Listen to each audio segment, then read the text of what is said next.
Визит так называемых представителей пенсионного фонда сибайцы воспринимает по-разному. Кто-то тут же закрывает дверь, желая избавиться от незваных гостей. Другие охотно приглашают пройти в дом, достают документы, готовы подписать бумаги, не поинтересовавшись деталями. Сразу стоит сказать, что сотрудники Пенсионного фонда России по домам не ходят. Это агенты негосударственных пенсионных фондов. Напомним, с 2002 года граждане, имеющие накопительную часть пенсии, могут самостоятельно решать, где ее хранить. В настоящее время в системе гарантирования прав застрахованных лиц работают 33 негосударственных пенсионных фонда. Ежегодно их количество сокращается.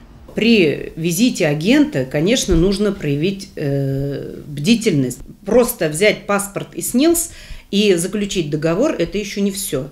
Договор считается актуальным, если при наличии этого договора человек, застрахованное лицо, приходит в пенсионный фонд и пишет заявление о переводе с ПФР в негосударственный пенсионный фонд. Тогда только в этом случае вот этот договор, заключенный с агентом, пришедшим к нему домой, является актуальным.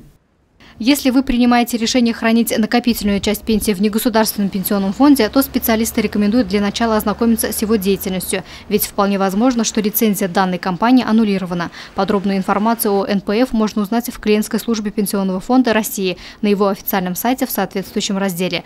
Для того, чтобы визит агентов негосударственных пенсионных фондов не застал вас врасплох, возьмите на заметку советы юриста. Когда на вашем пороге оказывается представитель негосударственного пенсионного фонда, прежде всего проверьте его документы. У каждого представителя есть удостоверение. Посмотрите его, прочитайте, не бойтесь тянуть время. Обязательно запомните название пенсионного фонда, чтобы потом навести о нем справки. Запомните фамилию, имя, отчество представителя. Сличите фотографию с личностью. Если представитель пенсионного фонда будет просить у вас какие-либо документы, такие, например, как паспорт или СНИЛС, ни в коем случае не передавайте.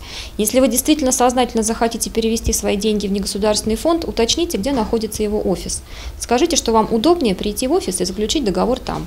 Ни в коем случае не передавайте свои документы в руки представителям, поскольку они могут записать ваши данные, посмотреть на вашу подпись, от вашего имени заключить договор. В любой ситуации нужно быть бдительным. Перед тем, как принять решение о переводе накопительной части пенсии в негосударственный пенсионный фонд, либо приобрести какой-либо товар из рук неизвестных вам людей, перевести деньги, не спешите. Взвесьте все, посоветуйтесь с близкими или юристом. К сожалению, в наше время несложно оказаться обманутым.